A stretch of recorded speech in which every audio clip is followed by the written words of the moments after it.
पाहिजे. महिलांसाठी शिक्षणाची दारं ज्यांनी खुली केली त्या क्रांतिज्योती सावित्रीबाई फुलेंचा महाराष्ट्र महान असला पाहिजे. बचेंगे तो और भी लढेंगे, इन्कलाब जिंदाबाद अशा घोषणा देत हसत हसत फाशीवर चढणाऱ्या भगतसिंग सुखदेव राजगुरूंचा सुद्धा महाराष्ट्र महान असला पाहिजे. मैं मेरी झाशी नाही दूंगी असं म्हणत इंग्रजाच्या विरोधात लढा देणाऱ्या राणी लक्ष्मीबाईंचा महाराष्ट्र पण महान असला पाहिजे. सत्य अहिंसाच्या तेगावर या देशाला स्वातंत्र्य मिळवून देणाऱ्या महात्मा गांधीजींचा पण महाराष्ट्र महान असला पाहिजे. ज्यांच्या कुशीमध्ये या स्वराज्याचं स्वप्न पाहिलं त्या राजमाता जिजाऊंचा पण महाराष्ट्र महान असला पाहिजे. माझा धर्म म्हणजे माझा स्वाभिमान आहे. या धर्मासाठी माझे छिन्न विछिन्न तुकडे केले तरी मी थांबणार नाही. आणि रोकला नजरेमध्ये औरंगजेबही घाबरला. अशा खऱ्या अर्थानं ज्या आपल्या संभाजी राजांचा महाराष्ट्र सुद्धा महान असला पाहिजे. ज्यांच्यामुळे माझ्या महिला आज ताटमानाने या ठिकाणी बसलेल्या आहेत. प्रत्येक जण ताटमानाने या महाराष्ट्रामध्ये जगतो आहे. त्या छत्रपती शिवाजी महाराजांचा पण महाराष्ट्र महान असला पाहिजे. महाराष्ट्र साधू संतांचा, महाराष्ट्र कीर्तिवंतांचा, महाराष्ट्र बुद्धिवंतांचा, महाराष्ट्र नररत्नांचा आणि उरल्या सुरल्या पुढाऱ्यांचा सुद्धा महाराष्ट्र महान असला पाहिजे.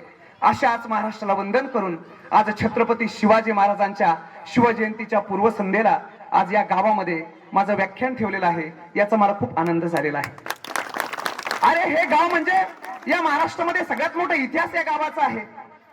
नेहमी सांगितलं जायचं कोल्हेवाडी म्हणजे कोल्हेवाडी नाही, आर्मीचं गाव, मिलिटरीचं गाव म्हणून या गावाची खरी ओळख आहे. म्हणजे या देशासाठी सगळ्यात मोठं योगदान जर या महाराष्ट्रामध्ये कोणाचं असेल तर मी छाती ठोकपणे सांगेन या कोल्हेगावडी गावचं आहे. याचा विचार आपण केला पाहिजे. अरे माझ्या माता भगिनी या गावामध्ये राहतात आणि यांचे पती देशाचं संरक्षण करतात. एवढा मोठा त्याग जर कोणी केला असेल तर या कोल्हेवाडी गावाने केलेला आहे. याचा विचार आपण केलं गरजेचं आहे. आणि याचं सगळ्यात मोठं श्रेय जर कोणाला जात असेल तर माझ्या छत्रपती शिवाजी महाराजांना जात आहे. जे प्रसंग आतापर्यंत माझ्या महिलांनी ऐकले नसतील, माझ्या पुरुषांनी ऐकले नसतील, असे प्रसंग मी तुम्हाला छत्रपती शिवाजी महाराजांचे सांगणार आहे. छत्रपती शिवाजी महाराज कर्नाटकच्या स्वारीवर जातात ताई. आणि कर्नाटकच्या स्वारीवर गेल्यानंतर ते एका मल्लिकार्जुन नावाच्या मंदिरामध्ये ते जातात. मल्लिकार्जुन नावाच्या मंदिरामध्ये ते जातात आणि दर्शन करतात. दर्शन केल्यानंतर त्या मंदिराच्या पाठीमागून एक मोठी नदी असते. ते नदी पाहतात पण नदीला घाट नसतो. शिवाजी महाराज गेलेत कर्नाटकमध्ये, महाराष्ट्रात नाही कर्नाटकमध्ये गेलेत. आणि त्यांना वाईट वाटतं की एवढी मोठी नदी, एवढं सुंदर मंदिर, पण इथं घाट नाहीये. ते त्याच्या पुजाऱ्याला बोलवतात, गावातल्या लोकांना बोलवतात आणि लोकांना विचारतात एवढी मोठी सुंदर नदी आहे, एवढं सुंदर मंदिर या ठिकाणी आहे, पण तरी सुद्धा इथे घाट का नाही बांधला गेला. त्यावेळेस त्या पुजाऱ्यानं सांगितलं इथले गावातले लोक वर्गणी देत नाही, लोकांकडे पैसे नाहीत, त्या काळात खूप अडचणी होत्या, त्यामुळे महाराज आम्ही घाट बांधू शकलो नाही. तुम्ही कोण आहात मला माहित नाही, पण कित्येक वर्षापासून मी या देवाची पूजा करतो, पण तुम्ही असे एकमेव व्यक्ती या ठिकाणी आलेत आणि मला विचारतात की इथं घाट नाही. त्यावेळेस ते सांगतात की इथे घाट नाही ना, घाट बांधून देण्याचं काम मी करतो. स्वतः छत्रपती शिवाजी महाराजांनी 4 गावामध्ये वर्गणी गोळा करून कर्नाटकमध्ये घाट बांधलेला आहे. त्या लोकांना एवढा आनंद वाटला. त्यानंतर ते थोडस पुढे गेले, एक पिलर मंदिराला कमी. ते म्हटले अरे 3 पिलर ओके आणि 1 पिलर कमी का. त्यावेळेस त्यांनी म्हणले पिलर पण कमी आहे का. ते म्हणले हो महाराज, इथं पिलर कमी आहे. ती 4था पिलर बांधून देण्याचं काम त्या काळामध्ये छत्रपती शिवाजी महाराजांनी कर्नाटकमध्ये केलं. त्या लोकांना एवढा आनंद झाला, एवढा आनंद झाला.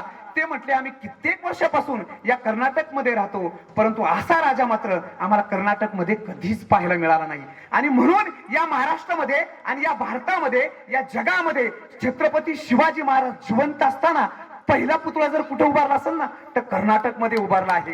याचा विचार आपण नक्की केला पाहिजे. यानंतर छत्रपती शिवाजी महाराजांनी कर्नाटकची स्वारी पूर्ण केल्यानंतर ते आंध्र प्रदेशमध्ये जातात आणि आंध्र प्रदेशमधून ते महाराष्ट्रामध्ये येणार असतात. परंतु छत्रपती शिवाजी महाराज थोडंसं पुढे जातात आणि काही मावळे मात्र पाठीमागे राहतात. त्याच्यामध्ये गायकवाड नावाचा एक मावळा असतो, तो खूप हुशार मावळा असतो.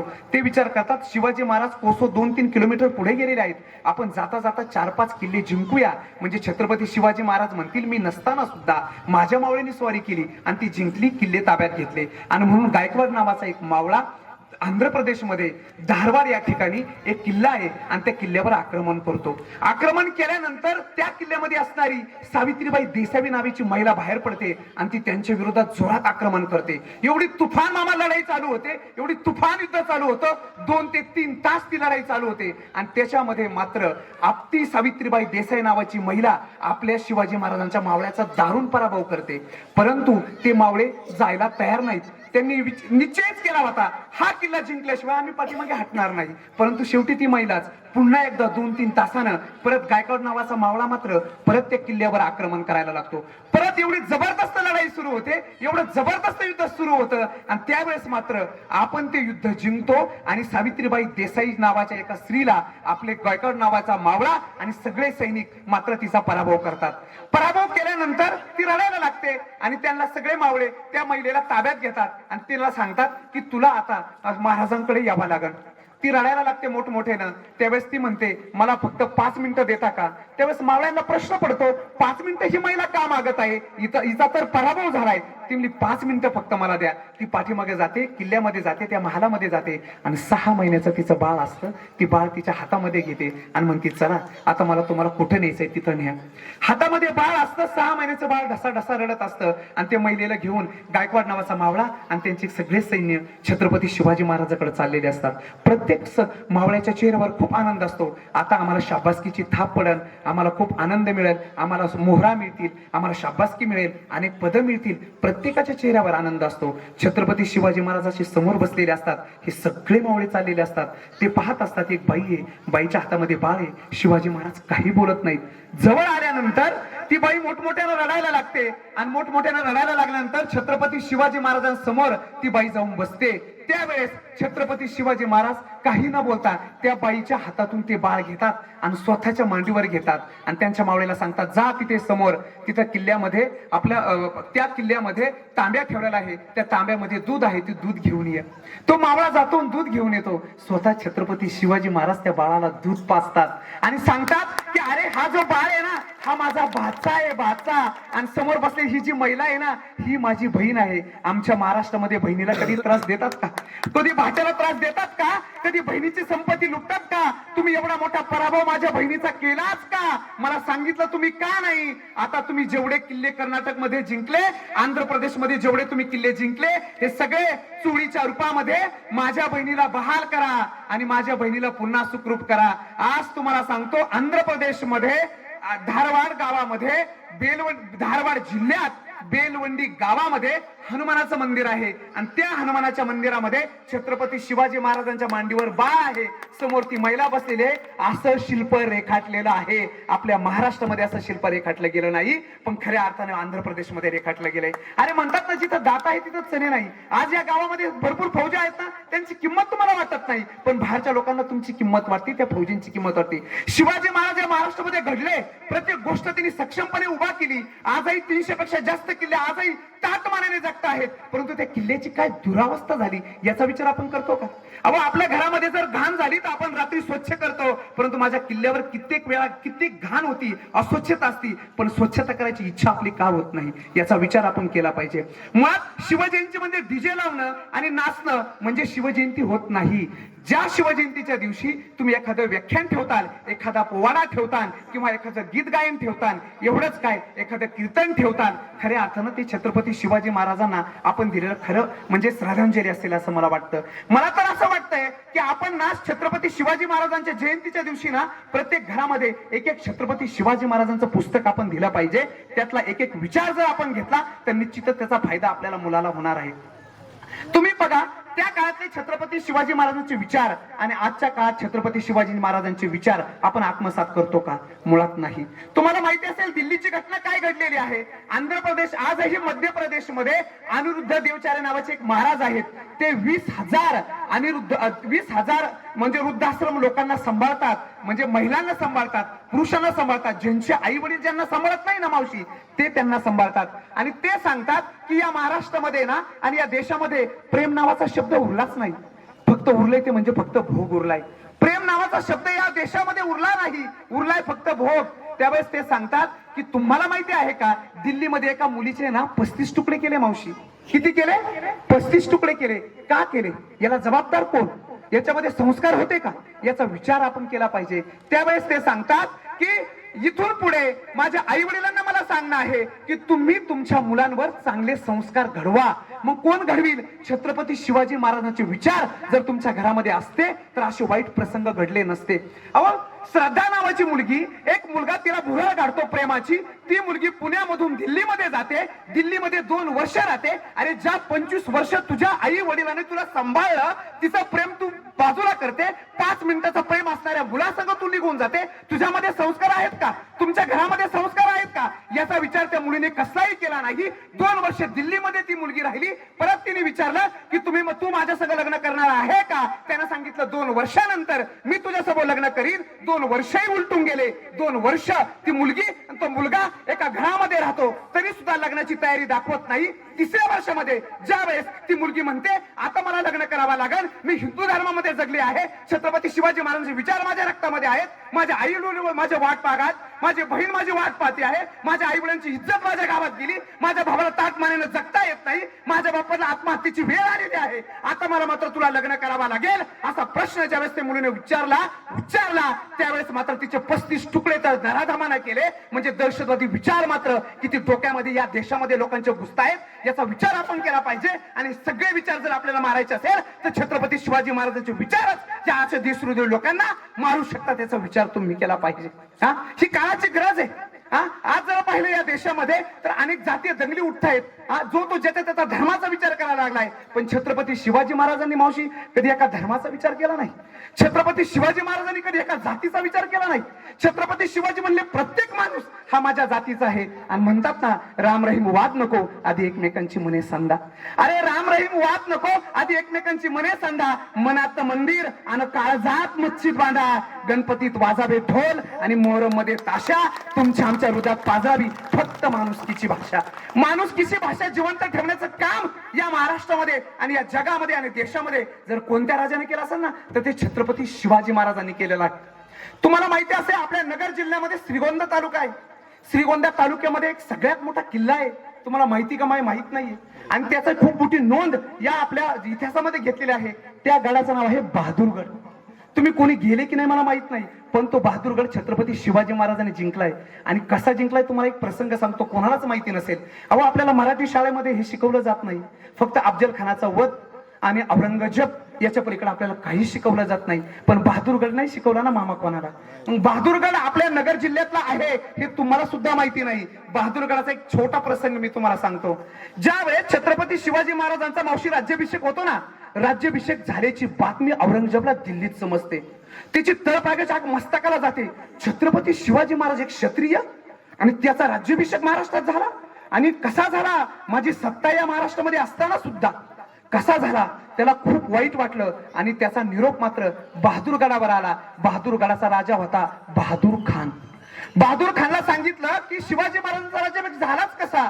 त्यावेळेस त्याने सांगितलं प्रत्येक महाराष्ट्रामधला प्रत्येक व्यक्ती शिवाजी महाराजांना देव मानतोय आणि राज्याभिषेक कोणी थांबू शकलं नाही. मग त्यावेळेस ते म्हटलं की राज्याभिषेक थांबवलं नाही ना तर ठीक आहे, परंतु त्या बदल्यामध्ये तुम्हाला काय देतो आहे? सगळ्यात मोठा औरंगजेबचा दलाल आपल्या नगर जिल्ह्यामध्ये होता, त्याचं नाव आहे बहादूर खान. मग बहादूर खान म्हटला त्या बदल्यामध्ये मी तुम्हाला 1 कोटी सनद देतो. कोणाला? औरंगजेबला. आणि 1 कोटी सनद देतो औरंगजेबला.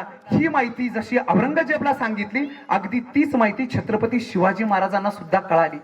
छत्रपती शिवाजी महाराजांना रायगड किल्ल्यावर ही माहिती कळाली की बहादूर खान नावाचा दलाल 1 कोटी महाराष्ट्रातले देणार आहे दिल्लीला. ही माहिती छत्रपती शिवाजी महाराजांना मावशी कळाली. कळाल्यानंतर त्यांनी अतिशय सुंदर असा युक्ती लढवली. गनिमी कावा नेमकं काय असतो? छत्रपती शिवाजी महाराज कोणा शिकवावं, कोणाकडून शिकू शकत नाही. त्यावेळेस त्यांनी 9,000 सैन्य दिलं. कोणाला दिलं माहिती ना? हंबीरराव मोहितेंना. आणि त्यांना सांगितलं हे 9,000 सैन्य तुम्ही बहादूरगडावर जायचं. त्यावेळेस त्यांनी असा प्लॅन केला की 7,000 सैन्य आपल्या नगरच्या दिशेने पाठवलं बहादूरगडावर आणि 2,000 सैन्य सोलापूरच्या दिशेने कुरकुम मार्गे त्या श्रीगोंद्याकडून आणि त्या बहादूरगडाकडे जाणार. 2000 सैन्यताई. त्यांचा मेन कोण होता माहितीये का? हंबीरराव मोहिते. आणि यांचा प्रमुख कोणीही नव्हता. हे 7000 लोक डायरेक्ट आक्रमण करण्यासाठी गेले होते बहादूरगडावर. हे गेले 7000 लोक गेले, आपले सैनिक तिथे गेले आणि आपलं युद्ध सुरू झालं. युद्ध सुरू झाल्यानंतर 15-20 मिनिटातच आपण पळायला सुरुवात केली. आपण एवढे पळाले मराठे, एवढे पळाले, 2 किलोमीटर ते आपल्या पाठीमागे पळाले. पळाल्यानंतर आपले सैनिक आले थोडेसे, आणखीन पुढे 4 किलोमीटर येऊन थांबले. 3-4 तासाचा त्यांनी ब्रेक घेतला. ब्रेक घेतल्यानंतर ते म्हटले आता हे सैन्य हरलं. शिवाजी महाराजांचे एवढा राज्याभिषेक होऊन सुद्धा त्यांची इमेज आता काहीच राहिली नाही. ते आनंद उत्सव साजरा करायला लागले. परत एकदा मराठे आले आणि त्यांसंग युद्ध करायला लागले. ते म्हणे अरे इथं हरले होते ना, हे पळून गेले होते, परत कसं काय आले? परत युद्ध सुरू झालं. परत 2-3 तास युद्ध सुरू झाला. रात्र झाली, 8 वाजले. परत आपले लोक पळाले. एवढे पळाले की ते डायरेक्ट रुई 36 पर्यंत आले. रुई 36 आपली सोलापूर हायवेची तिथपर्यंत आले. ते म्हटले आता आपण जिंकलो, आता अडचण राहिलेली नाही. एक दिवस उलटला. दुसऱ्या दिवशी ना परत मामा आपलं सैन्य लढायला गेलं. तिसरी लढाई, बरं का, लक्षात घ्या, तिसरी लढाई सुरू झाली आणि ते म्हटले अरे परत आले. परत युद्ध सुरू झालं. एवढं युद्ध जबरदस्त झालं, एवढं भारी युद्ध झालं. दुपार उलटली. परत एकदा आपण पळून गेलो. एवढे पळालो आपण चांदणी चौक येऊन गाठलंय. काय गाठलंय? चांदणी चौक येऊन आपण गाठलं. त्यांना परत एकदा त्यांनी आनंद चालू केला. आता मात्र हे मराठे येणार नाहीत, आता आपण जिंकलो. एक दिवस पुन्हा उलटला. तिसऱ्या दिवशी पुन्हा मराठे गेले. जे हटतील ती मराठी हटणारच नाही. ते मराठी नाहीच हटत. चौथ्यांदा ते गेले आणि पुन्हा एकदा मावशी युद्ध सुरू झालं.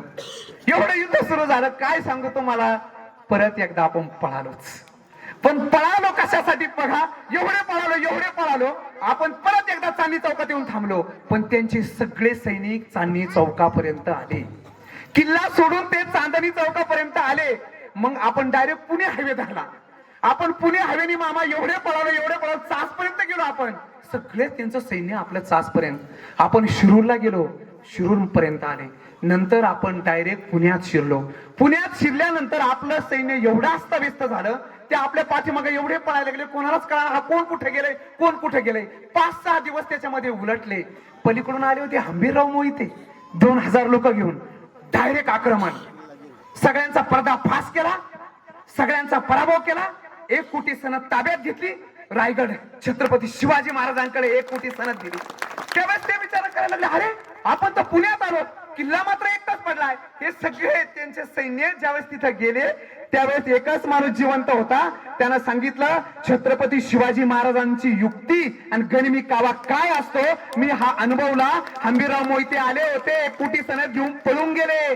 अरे सुरतची लूट छत्रपती शिवाजी महाराजांनी चोरी म्हणून केली नव्हती, त्यांना दाखवून दिलं महाराष्ट्रामध्ये सुद्धा किती एकता आणि किती सिद्ध म्हणजे स्वतः मराठ्याची ताकद काय हे खऱ्या अर्थानं सुरतेच्या लूटमध्ये कळायची. पण ज्यावेळेस आपण सुरतेची लूट केली ना त्यावेळेस खरा तिथून छत्रपती शिवाजी महाराजांनी कारखाने टाकले महाराष्ट्रामध्ये. पहिला कारखाना पद्मश्रींचा नाहीये, छत्रपती शिवाजी महाराजांचा आहे. पहिला छापखाना कोणाचाच नाहीये, छत्रपती शिवाजी महाराजांचा आहे. पहिलं आरमार इंग्लंडचं नाहीये, छत्रपती शिवाजी महाराजांचा आहे. समुद्र किनाऱ्यामध्ये कसा आरमार जाईल, कसा प्लॅनिंग असेल, खऱ्या अर्थाने छत्रपती शिवाजी महाराजांनी हे शिकवलेलं आहे. आणि म्हणून मला तुम्हाला सांगायचंय की छत्रपती महाराजांचे विचार हे फक्त ऐकूनही चालणार नाही, तुम्हाला पुस्तक घेऊनच वाचावं लागेल.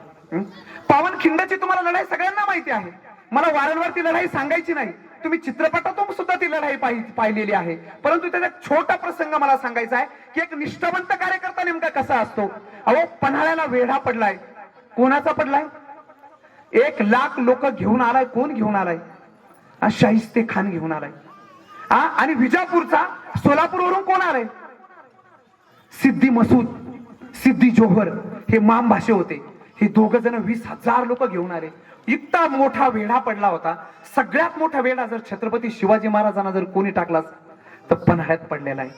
तिथं छत्रपती शिवाजी महाराजांना अक्षरशः रडलेले, तिथं डोळ्यात अश्रू आले छत्रपती शिवाजी महाराजांचे. मी सांगतोय कसे आले. 4 महिने झाले छत्रपती शिवाजी महाराज तिथं अडकले. छत्रपती शिवाजी महाराजांच्या कालखंडामध्ये सर्वात जास्त छत्रपती शिवाजी महाराज जर पुढे अडकले असतील ना 4 महिने, तर पन्हाळ्यामध्ये अडकले.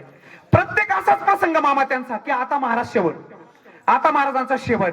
पण जिथे शेवट होतो ना तिथं सुरुवात होती. छत्रपती शिवाजी महाराजांनी शिकवले. ज्यावेळेस 4 महिने संपायला येतात त्यावेळेस छत्रपती शिवाजी महाराजांची तगमग होते. आता मला इथं थांबून चालणार नाही, मला काहीतरी आता निर्णय घ्यावा लागेल, मला इथून बाहेर पडावा लागेल.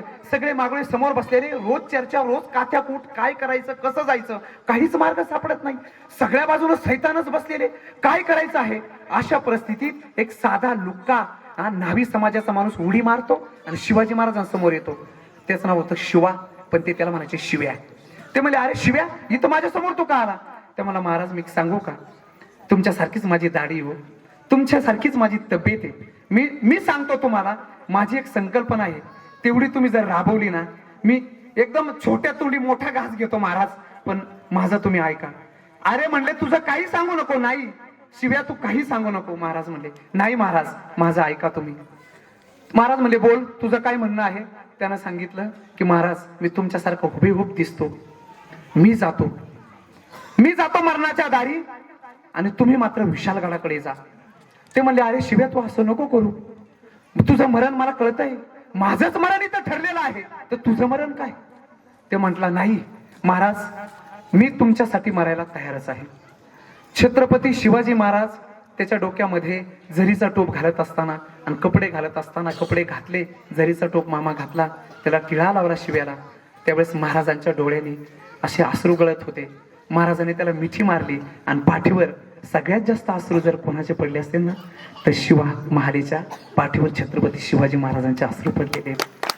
शिवाजी महाराज मिठी मारतात आणि म्हणतात, अरे शिव्या, तू किती माझ्यापेक्षा भारी दिसतो रे, काय तुझी दाढी दिसते रे, काय तुझे डोळे आहेत, काय तुझा रुबाब आहे, काय तुझं धाडस आहे, काय तुझी छाती आहे, स्वाभिमानाने भरलेली छाती आहे, हिंदुत्वाने भरलेली तुझी छाती मला पाहायला मिळते. शिव्या, तू ये बर का परत, तू जातोय माझ्यासाठी शिव्या, तू